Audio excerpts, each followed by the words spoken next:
purposes and reasons for creating a national conservation area in this area, what they're calling the Gold Butte National Conservation Area, is they're saying this area is not policed enough and that the people are out here damaging it and polluting it.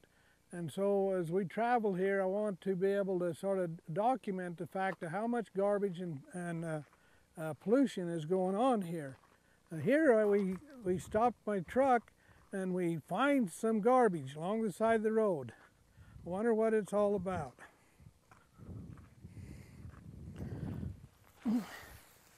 We pick it up and we find that it's probably a weather balloon, probably the federal government's weather balloon here, and it's floated across the sky and put down here. So, you know, I don't know whether the public polluted our land or whether the federal government polluted our land. It sort of looks like maybe they did the dirty work here today. You gotta clean it up for them though, yeah? Yeah, I am going to clean it up. I'm going to clean up the federal government's mess. Hey, When there's no movement on the land in this desert,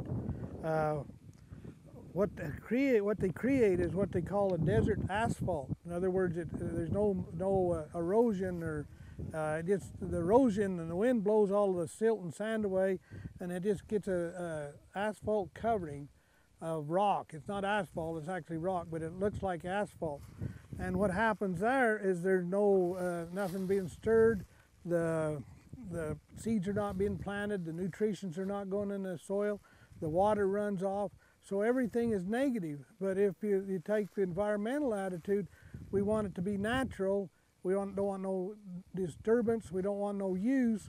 The plowing action of livestock and wildlife, and the use of the vegetation going back into the ground as fertilizer, it makes things happen. The bug life comes, the insects come, it makes food for wildlife. You know, all organic things have to have organic matter in order to produce. And when they stop the process of organic deterioration into the soils and on the earth, everything goes dormant and dead. And that is really what is happening to much of our western United States. It's going dormant and dead because it's not being used. This is a headache flower, but you can see how they've scrubbed it off. What have we got here? This is a government project. This is a BLM going to monitor this desert range. And here they have put a cage around a plant. And not only plant, they've got an area here that will demonstrate what happens if it's protected from wildlife and especially my terrible cattle. So they've monitored this. I would say this thing here has been here for several years, probably let's say 5 or 6 years or longer. Let's see what's happened. We have a plant in the center that they was trying to protect from the cattle. The plant's dead. Now they protected it to death, I guess. But let me show you something else. I want you to look close on the inside of this cage. I want you to look at the vegetation inside of this cage and sort of look at it close. Even that flower over there, the size of the plant on the inside of the flower or inside the cage, look at that. And then I want you to compare that to this plant here.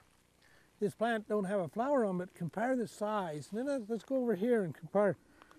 Look at the plant size here. Bigger than my hand. Bigger than my hand. Look at the plant size here. Now look at the plant size in there. There's one little twig.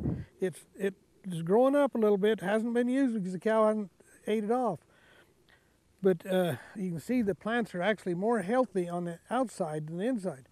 Now I want you to take a real close look at the what I call fine feed there, which is the vegetation inside, the annual feeds. And then I want you to compare with even this right here, but then I want you to compare over here even more so.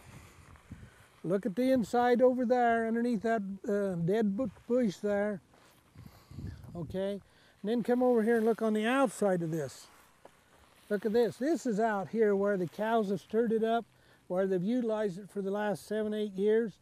And now look at it. I mean, there's definitely many more tons of vegetation growing on the outside than they are on the inside.